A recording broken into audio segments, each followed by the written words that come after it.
পুরান ঢাকার সন্ধ্যা, নবাবপুরের BCC road.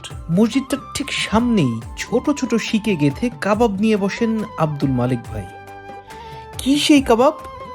খিরি কাবাব, গুর্দা কাবাব। কয়লার আগুনে কাবাব ঝলসানো হচ্ছে, মালিক ভাই হাত পাখার বাতাসে তা উস্কে উস্কে দিচ্ছেন।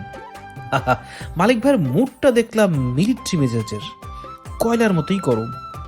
কোনো মতে জানলাম কাবাব যেটাই নেই 4 শিক 60 টাকা।